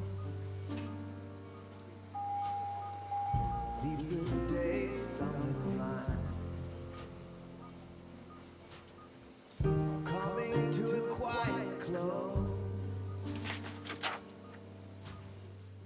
And maybe just in time. We'd almost lost the 그래 내가 지금은 환자로서 병실의 침대에 앉아서 저 의학도서관을 바라보고 있지만 언젠가는 나도 저 의학도서관에서 환자들을 바라볼 수 있는 그 삶을 살아봐야겠다. 그게 아마 제가 의사가 되기로 가장 처음 마음을 먹었던 순간이 아닌가 이렇게 기억이 드네요. 네. 보내셨어요? 네. 보통 두 번째 때는 좀 경미하긴 하는데 그래도 준비 타이밍을 준비해 주셨다가 필요하시면 되시고요. 의사가 되고 나서의 그 기쁨은 진짜 이게 뭐 이루 말할 수가 없었겠는데요. 어떻습니까? 제가 정말 꿈꿔왔던 순간이 있었어요. 지금은 은퇴하신 교수님이신데요. 제 주치의를 거의 그때까지 20년 넘게 봐주셨던 교수님이세요. 그분한테 제가 의사가 됐다라는 그 소식을 전하고 싶다라는 그 꿈이 있었어요. 저 같은 경우는 선천성 심장병으로 치료를 받기 때문에 그 성인이 된 이후에도 어린이 병원, 그 소아과를 계속 다녀야 됩니다. 진료실 안에 요즘에는 그렇지 않지만 2~3명의 어린이들이 그 같이 안에 있어요. 이 아이들이 내가 의사가 된 소식을 들었으면 좋겠다. 이 진료실을 거쳐갔던 어떤 같은 환자가 의사가 됐다라는 이 소식을 꼭 들려주고 싶었어요. 그래서 교수님한테 말씀드리면서도 교수님 제가 의사가 됐습니다라고 크게 외쳤고 그때 막 뒤에서 약간 눈빛이 반짝반짝하는 거를 제가 봤습니다. 근데 멋지시네요. 힘든 일이 예상치 못하게 다가왔듯이 또 좋은 일은 언제든지 예상치 못하게 볼 수가 있어요. 그렇기 때문에 현재의 상황으로 미래를 재단하지 말자 이 얘기를 하고 싶습니다. 진료실에 와가지고 직접 저 의사가 됐습니다 라고 말씀을 딱 드렸을 때 마음이 어떠셨어요? 너무 즐거웠죠. 그리고 고생은 또 오죽했겠나. 너무 기쁘고 자랑스럽고 또 기회가 없어서 그런 얘기를 다 자세히 얘기는 하지만 의사를 하게 되면은 더군다나 신생 같은 경우에는 자기가 신세진 게 많고 또 총명하고 한 사람이니까 스스로 깨우칠 거라고 저는 생각했어요. 제가 저런 사람하고 같이 이 한순간에 한 자리에 같은 자리에 있다는 것도 오히려 내가 자랑스럽고 복되고 스스로 그런 생각입니다. 그러니까 근무하시는 곳이 지금 보건소예요. 그러니까 계속 병원에서 근무를 하시거나 아니면 보통 이제 개원들을 많이 하시지 그렇죠. 않습니까? 근데 보건소에서 이렇게 또 일을 하시는 이유가? 저는 그러니까 평소에 갖고 있는 생각이 대한민국이라는 나라에 태어난 거를 정말 큰 행운이라고 생각을 합니다. 저희 집이 그렇게 부자가 아니에요. 그럼에도 불구하고 3번의 수술을 받아서 생명을 얻을 수 있는 기회를 얻었다는 자체가 이 나라가 아니라 다른 나라에서 내가 태어났다면 과연 제가 다시 이렇게 살아갈 수 있을까라는 생각을 많이 하고 자랐었어요. 그래서 언젠가는 이제 제가 뭔가 받은 게 있으면 돌려줘야 되겠다고 생각을 했고 그런 연장선에서 공직에 들어가게 된 것 같습니다. 병원을 개업하거나 그러면 다른 건 몰라도 훨씬 더 수입은 또 많으실 수도 있을 텐데. 그래서 제가 이제 보건소에 들어가기 전에 그때 이미 결혼을 한 상태였거든요. 아내하고 상담을 했었어요. 나는 이러이러한 이유로 공직에 들어가고 싶고 그 중에서도 그냥 가장 이렇게 주민들하고 호흡할 수 있는 보건소를 하고 싶다. 지망한다 말을 했고 흔쾌히 뜻을 밀어줘서 이날 때까지 또 공직에 몸을 담을 수 있었던 게 아닌가 싶습니다. 이 보건소에 대해서 또 좀 얘기를 해주시면 보건소에는 어떤 것들이 좀 있습니까? 요즘에는 물론 코로나 때문에 코로나, 예. 검사하고 이런 가장 그 최전선에 있는 그런 기관이긴 한데요. 면봉으로 코하고 목에다 이렇게 집어넣는 게 이제 그 검사 방법입니다. 그래서 코 안에 깊숙하게 집어넣는 그거 거예요. 아프잖아요. 예. 독감 할 때 해봤거든요. 네, 맞아요. 비슷한 거예요. 예. 예. 그걸 안 아프게 하려고 저는 일주일에 한 번씩 면봉을 제 코에 직접 집어넣어 봅니다. 근데 방법을 찾으셨어요? 빨리 하는 게 좋은 것 같아요. 그래.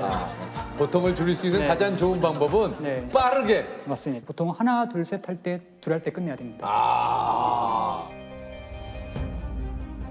하나, 둘, 셋 하면 끝납니다. 하나, 둘, 셋. 네, 됐습니다. 제가 맡고 있는 과는 건강증진과라고 해서 저희는 이제 영양사 선생님들이 어떻게 하면은 좀 더 식사의 균형을 맞출 수 있는지 이런 걸 상담을 해주시고요. 운동 처방사 선생님이 계세요. 그래서 어떻게 운동하면 좋은지에 대해서도 그렇게 자세하게 상담을 해줍니다. 누구나 가도 되는 겁니다. 그럼요. 예.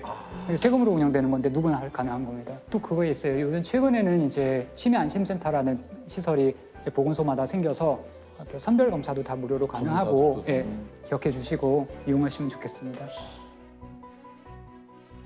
혹시 그걸 한번 여쭤보고 싶네요. 네. 그 당시 고등학생이었던 그 마라톤 바로 뛰기 직전에 본인이에요. 예. 선생님, 마라톤을 뛰어도 될까요? 라고 한다면 그 당시 나에게 지금 의사인 내가 뭐라고 얘기를 해주시겠습니까? 저는 뛰라고 할 것 같아요. 예. 제가 하고 있는 활동 중에서 선천성 심장병 한우회라는 곳이 있거든요. 흉부외과, 서청성형외과 교수님들이 아이들이 심장병이 있다고 해서 그냥 아무것도 안 하고 이렇게 위축되어 있어서는 안 된다. 이렇게 해서 지금 심장병이 있는 저의 과거의 모습을 갖고 있는 아이들하고 계속 주기적으로 산을 오르고 있어요. 하나, 둘, 셋, 넷, 다섯, 여섯, 일곱, 여덟. 와, 기다리자. 쉬고 싶을 때 얘기해. 바로 얘기해. 여기 경사까지 올라가야 하나요? 아니, 기가 엉클이. 우리 애를 몇 살 때부터 샀는지 알아요? 네, 3살부터 산 갔어요. 왜 그렇게 어릴 때부터 우리 엄마 아빠가 산에 같이 가자고 했을까요? 몸 건강해지고. 알고 있네요. 산에 다니면 처음에는 아이가 너무 잘 다니니까 화이팅 해주시는 분들 계신데 그리고 나서 뒤돌아서 저희 티셔츠를 보면은 심장병 환우회가 써 있거든요. 그러면 많이 놀라시더라고요. 심장병 써 있는데 아이가 저렇게 잘 다니네. 저희 취지가 그거예요.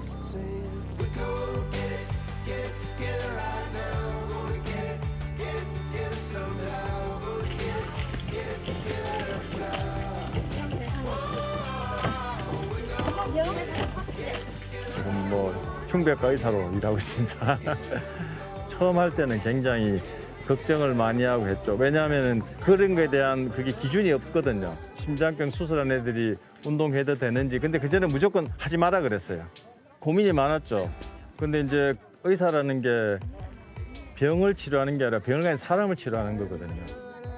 이게 우리가 수술을 했다고 끝이 아니라 심장병 수술하고 난 다음에 건강한 사회인에 가서 사회에 기여하고 직장 생활해도 되고 뭐든지 할 수 있다는 걸 이제 환자 보호자랑 환자가 스스로 이제 근거를 만드는 거예요. 산에 오를 때도 힘든 순간이 딱 있잖아요. 네. 그럴 때 어떤 마음을 가지세요? 이걸 이겨내면 한계 더 성장할 수 있겠지, 더 커갈 수 있겠지 이런 생각으로 오른 것 같아요. 어머님이 왜 한해 가자고 했는지 알 것 같아요? 네, 선천성 심장병을 갖고 태어난 아이들을 이제 유산시키려고 하는 어머니들이 많다 그래서 이제 그걸 이제 예방하기 위해서 이렇게 잘 커서 잘 운동도 하고 잘 다닐 수 있다. 그걸 보여주려고 하시는 것 같아요. 같이 동행해 주시는 부모님한테 어떤 말을 조금 하고 싶으세요? 오히려 이 병을 갖고 태어나게 해주셔서 감사하고 이 병이 없었으면은 저런 인연도 없을 것 같아서 너무 감사해요.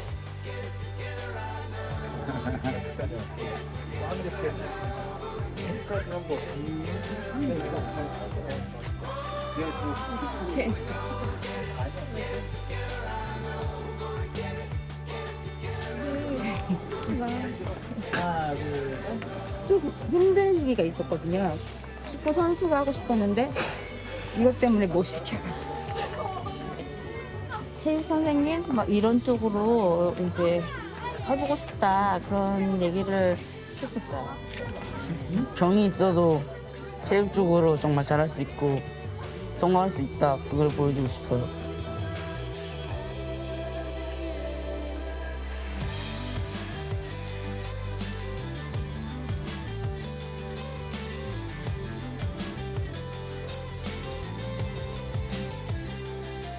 의사가 되던 날 아버님께서 하신 말씀이 있다고. 네, 승원아, 그 의사, 판사, 검사처럼 사람들이 선망하는 직업이 있지 않느냐?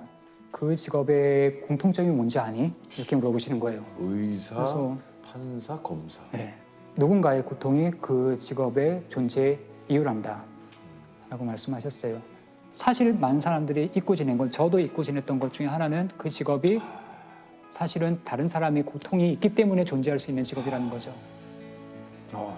또 뭐 하나 없습니까? 어떤 본인의 근데 어떤 다음에요. 조셉은 이런 얘기를 이제 언젠가 동생들이 모으면은 저는 방송되기 전에 제가 다 네, 그냥 이야기가 나온 김에 그때가 이제 99년도 이쯤이었습니다. 의대에 들어간 직후였었어요. 서울역에 갔는데 거기에 노숙인들이 많이 계시더라고요. 이제 옆에 헌혈버스가 있었고 이제 빵하고 우유를 드시고 계시더라고요. 멀찌감쳐서 이렇게 지켜보고 있으니까 아버지께서 저분들이 불쌍해 보이냐 이렇게 하시더라고요. 예, 뭐 그렇게 말씀드렸죠. 그러니까 저분들이 저 빵 먹으려고 헌혈한 것 때문에 네가 살았을 수도 있다 이렇게 말씀하시더라고요. 내가 진짜 훌륭한 의사가 돼서 사람들 살리는 멋진 삶을 살아야지 이렇게 생각을 하고 있었는데 저는 이미 많이 받고 있었고 어떤 면에서 그 받은 거를 돌려주기에도 빠듯한 그런 상황이었던 거죠. 소개를 드릴게요. 34년 만에 태어난 5쌍둥이의 분만을 집도한 우리 대한민국 다태아 분만의 최고 권위자 대병원 산부인과 전종관 교수님이십니다. 안녕하십니까. 반갑습니다. 안녕하세요. 소개를 좀 해주시죠, 교수님. 저요? 뭐 출생부터 해야 되나요?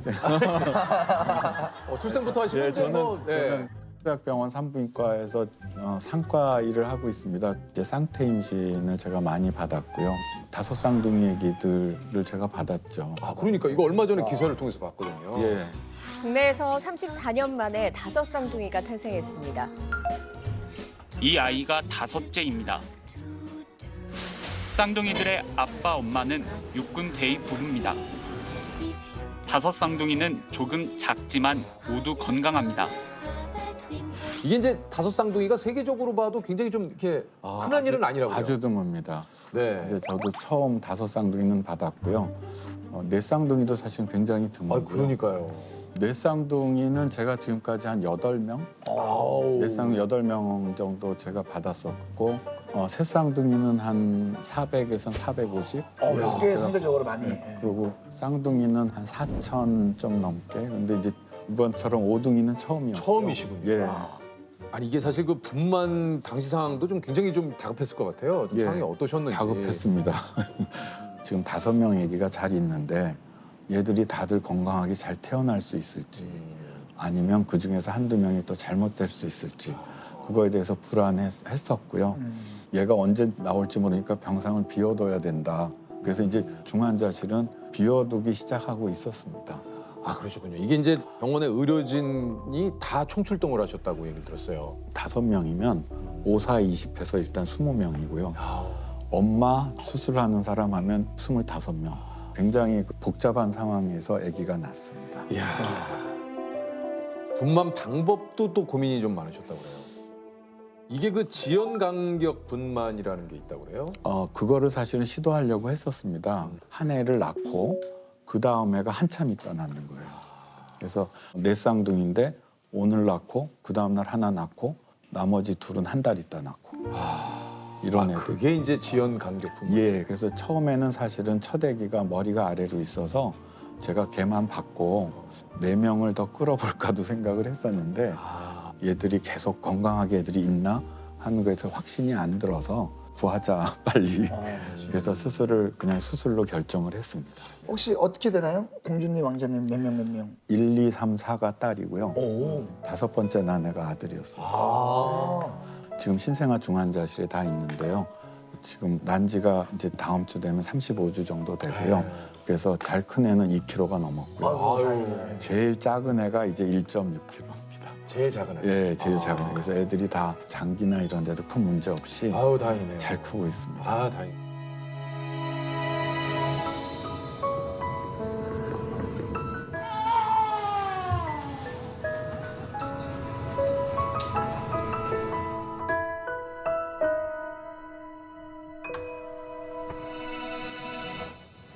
아이고 떴어. 아이고. 아빠. 아빠? 거침없이 말아버리네. 오. 아빠 손을 안 놓네.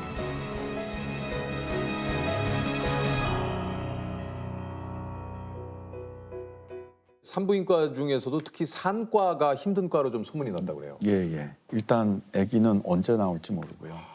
아기가 뭐 새벽 2시에 나올 수도 있고 토요일이나 뭐 휴일에 나올 수도 있고 그래서 다른 분들은 어떻게 뭐 고생을 한다고 이야기를 하는데 제가 이야기하는 거는 애들이 달력도 못 보고 시계도 못 보니까 어른인 내가 좀 참아줘야 되지 않냐고. 네. 사실은 저도 뭐 새벽에 뭐 3시 정도에 병원에서 전화 오면 한참 자다가 한숨 한번 푹 쉬죠. 그렇죠. 이게 뭐 일단 한숨 한번 푹 쉬면 나가기 위한 어떤 단계죠, 그게. 네, 그래서 시동 거는 거죠, 내 몸에. 딱 하고 저는 기본적으로 저한테 진료를 보는 모든 임신부랑 가족들한테 사실은 감사합니다. 그러니까 사실은 산부인과 의사가 저만 아니잖아요. 산과 의사가 저만 아닌데 어떻게 이렇게 멀리 여기까지 오셨을까 하는 생각도 사실은 들고요. 그래서 엄마랑 이제 저희는 임신 기간 중에 뭐 10번에서 15번 정도 짧은 기간 동안 만나기 때문에 누구 하면은 사실 기억이 꽤 나거든요. 그래서 그 엄마가 지금 아기 받는다고 생각을 하면 한번 한숨 푹 쉬고 그래도 나가야 되겠다. 그러고 이제 아기를 받는 거고요. 그래서 산과가 그게 좋은 것 같아요. 아기만 받으면 엄마들이 다 고마워하더라고요. 그래서 딴 거 잘 못해도 아기를 그 시간에 맞춰주면 그 정도는 할 수 있지 않을까 저는 그렇게 생각합니다. 근데 그 쌍둥이 저는 궁금한 게요. 뭐 1분 형, 2분 동생. 근데 누군가는 먼저 착상을 한 게 형이다. 그렇지 않습니다. 나오는 게 나오는 거죠. 무조건. 순서입니다. 쌍둥이는 그래도 괜찮은데 삼둥이를 수술해서 낳을 땐 좀 고민될 때가 있어요. 그러니까 첫째를 꺼냈는데 둘째가 양쪽으로 똑같이 있어요. 얘를 먼저 꺼내고 얘를 먼저 꺼내. 형 동생이 그거는 분만을 하는 선생님의 선택에 따라 형 동생이 정해지는 거예요. 오른쪽을 먼저 할까 왼쪽을 먼저 할까. 평생 가는 거잖아요, 사실. 평생 가죠. 수술할 경우는 누가 둘째였어 하고 물어보는 게 산전에 초음파 볼 때 우리가 둘째로 봤던 애를 꺼내야 누가 둘째였어 하고 물어볼 때가 종종 있습니다. 아니 근데 이게 그 슈퍼맨이 돌아올 때 출연했던 대한민국 만세도 우리 그 교수님께서 네, 그렇습니다. 자, 배꼽 인사. 안녕하세요. 안녕하세요.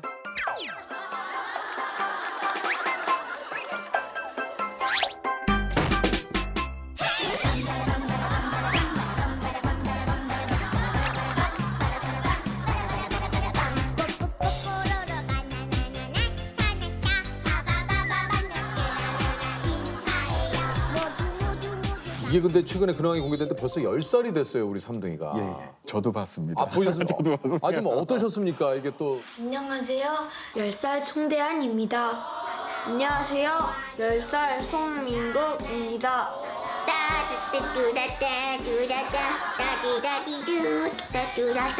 안녕하세요. 성관세 10살 성관세. 안녕하세요. 10살 성관세입니다. 애들이 이제 다 커서 이렇게 하니까 너무 대견하고 그래서 내가 참 산부인과 의사로서 그래도 좋은 일을 하는구나. 저희가 그 스리 특집이라고 해가지고 그 산부인과 레지던트 남궁혜륜 선생님을 만난 적이 있어요. 아유, 안녕하세요, 선생님. 산부인과 3년차 남궁혜륜이라고 합니다. 아, 남궁혜륜 선생님이시군요. 잘한다. 역시 이게.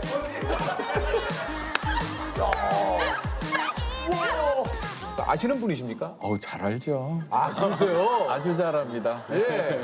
그 선생 이번에 이제 레지던트를 마치는데 그 친구가 12월 달에 이제 상과를 돌아서 저랑 매일같이 회진 돌고 그랬습니다. 야, 이제 그 레지던트를 드디어 마치시는구나. 야, 12월 내년 이제 2월 달에 전문의 시험 보죠. 전문의 시험을 이제 봅니까? 예. 안녕하세요, 선생님. 안녕하세요. 안녕하세요. 오랜만에 저희 1년 만에 뵙는 거죠. 결혼식 얘기 진짜 많이 했었는데 임신을 해가지고 제 아기도 교수님이 받아주기를 하셨거든요. 네네네. 그만큼 제가 진짜 존경하고 제일 좋아하는 교수님이에요. 제가 진짜 기억에 남는 일이 있는데 제가 전공이 2년차 때 당직을 서는데 밤사이에 예를 들어서 뭐 분만이 임박한 산모가 오거나 하면은 그걸 이제 교수님한테 알리는 역할을 해요. 밤 10시에 한번 분만이 있어서 교수님을 전화 드리고 아기 받고 집에 가셨는데 한 1시쯤 또 분만이 있어서 또 전화를 드렸어요. 다시 집에 가셨는데 새벽 4시에 또 불러야 되는 상황이 오는 거예요. 그래서 저는 그때 너무 피곤하실 것 같고 너무 힘드실 것 같았는데 그때 이제 분만장에 들어오시면서 콧노래를 부르면서 오시는 거예요. 그런 면이 되게 멋있고 환자를 진짜 엄청 사랑하시는 분이세요. 정말 바쁜 시간을 이렇게 쪼개서 와주신 거거든요. 이게 촬영장 오기 전까지 진료 보셨다고 그래요? 오늘요? 오늘은 제가 오전에 외래가 있어서 외래 진료 보고 여기로 왔죠. 아, 그리고 여기로 오신 겁니까? 한 생각도 드는데 이게 뭐야. 잠깐만요. 미안합니다. 여보세요? 왜? 지금 한 8cm 정도 열렸대요. 자궁 입구가. 이거 끝나자마자 바로 가야 되겠어요.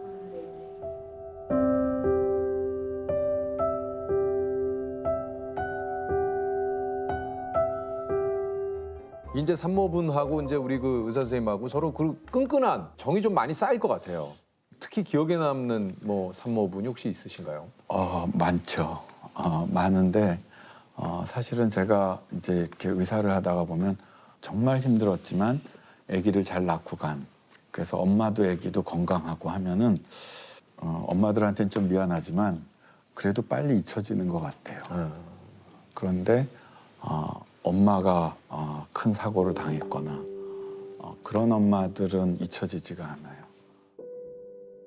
아기를 잘 낳고 조금 안 좋긴 했는데 맥박만 좀 빠르고 그래서 CT를 찍으러 CT실에 갔는데 거기서 갑자기 혈압이 정상이 되고 맥박도 정상으로 돌아왔어요.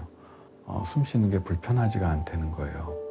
그 전까지는 숨이 조금 불편했거든요. 가빴었는데 임신부하고 농담도 했어요. 그래서 엄마 때문에 집에 못 갈 줄 알았는데 갈 수 있겠어 하고 이야기를 했는데 그러고 나서 산모가 30분 있다 사망했어요.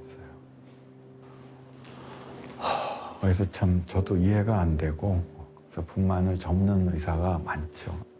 그거 직접 겪어보지 않으면 그 얼마나 괴로운지 몰라요. 의사 입장에서도.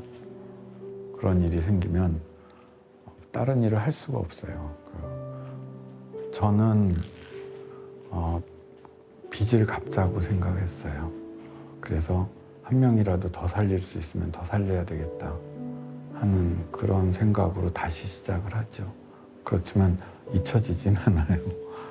제가 죽을 때까지는 아마 기억에 남고 가야죠. 그런 부분들은.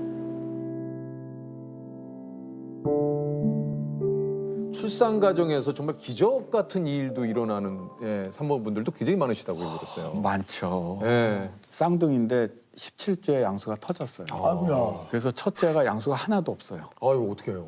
그래서 포기했죠. 그리고 걔는 뭐 우리가 소위 말하는 정밀 초음파도 안 보고 얘는 어차피 나와서 못 사니까 그 임산부가 28주가 넘어서 진통이 와서 낳았거든요. 그래서 못 살겠구나 했더니 건강하게 살고 건강하게 살았어요.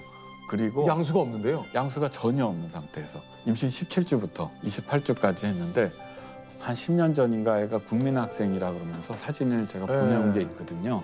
생일 케이크 앞에서 아들, 딸인데 이렇게 앉아있는 모습을 보고 우리가 산부인과 의사면은 생명이라면 포기하지 않아야 되겠구나 하고 저희가 그다음부터 그런 애들은 양수가 아무리 일찍 터졌더라도 어떤 애기라도 포기하지 말자. 그래서 낳은 애기들이 그 이후에도 꽤 있습니다. 이야, 참 진짜 또 임신을 하고 계신 많은 또 산모분들이 계시지 않습니까? 혹시 좀 해주고 싶은 얘기 있으십니까? 임신 과정이라는 것 자체가 굉장히 힘듭니다. 그러니까요, 진짜. 굉장히 맞아요. 힘듭니다. 임신 30주 넘어가면 이렇게 힘드냐 그래요. 그럼 제가 엄마 몰라야지 임신하지. 알고는 못하는 게 임신이라고 그렇게 이야기를 합니다. 배가 수시로 뭉치고 딱딱해지고 빠질 것 같고 또 몸은 왜 이렇게 가려운 건지. 맞아요. 이제 임신한 여성이죠. 여성을 볼 때 많은 사람들이 산모를 보지 않고 아기를 봐요. 이걸 먹으면 아기한테 도움이 될까? 해로울까? 그런데 많은 경우에 제가 이야기를 들어보면 근거가 없어요. 그러니까 대표적인 것 중에서 하나가 뭐 안정이에요. 그래서 아무것도 하지 말라 그래요. 제가 보면 제일 안 좋은 게 딱 그거예요. 그래요? 단태하거나 쌍태하거나 삼태하거나 사태하거나 안정 빼고 다 해도 된다 그러거든요. 그러니까 근데 오히려 그 좀 안정을 하라는 그러니까요. 게 이제 보통 제 생각에도 좀 이렇게 편안한 곳에서 이렇게 좀 있어야 되지 않을까. 그게 독이에요. 산모들이 많이 이야기하는 오해 중에서 하나가 안정기라는 게 있어요. 그러니까요. 뭐 임신 12주까지 안정기라고 안정기에. 그러는데 뱃속에서 잘못되는 전체를 보면 임신 12주까지 잘못된 애들이 80%예요. 12주부터 40주까지 잘못된 애들이 20%예요. 그러니까 12주까지 유산되는 애들이 많은 건 맞아요. 그렇지만 유산대래가 유산되는 거예요. 그러니까 엄마가 누워 있더라도 유산대래는 되고 정말 매일같이 돌아다녀도 유산 안 되래는 안 되는 거예요. 그렇기 정해져 때문에 있는 거기 때문에. 유산이 많이 되는 거는 맞지만 그 시기를 안정해야 되는 시기는 아닌 거예요. 안정을 하면 나쁜 게 첫째, 몸이 나빠져요. 한 2주만 안정을 하면 근육이 빠져요. 그래서 말랑말랑해져요. 근데 임신부들은 원래 혈전증의 위험이 높아요. 그런데 안정을 하면 혈전증의 위험이 높아져요. 그다음에 셋째, 삶의 질이 너무 떨어져요. 아니 임신부의 삶의 질을 왜 관심을 안 갖는 거예요? 임신부는 임신을 했기 때문에 누워 있어야 된다. 누워 있다고 조산이나 유산에 아무런 도움이 되지 않아요. 그럼 누구를 위해서 안정을 하는 거죠? 산모분들께 또 태교를 권하지 않는다고 그러세요? 근거가 없습니다. 그러니까 태교를 했을 때 정말 애들이 좋아지는지 그것에 대한 구체적인 증거가 없습니다. 그러니까 막연한 이야기죠. 또 하나 중요한 이유가 하나 있는데 일하는 여성들, 태교를 할 시간이 없는 여성들 그런 여성들은 죄책감까지 갖게 돼요. 그 다음에 더 큰 문제는 아기가에서 이상이 생겼을 때 임신부가 태교를 못해서 생긴 거 아니냐 이런 식의 이야기를 할 수 있다는 거죠. 그게 아무런 과학적 근거가 없는 상태에서 엄마는 자기 일을 잘하면 그거로서 충분합니다. 엄마가 가정주부로서 그 일을 아니면 그 직장을 아기를 다니신다면 그럼 직장에 어떤- 다니시면서 그렇죠. 그러니까 얘기하시는 가정관 얘기하는 거예요. 가정관.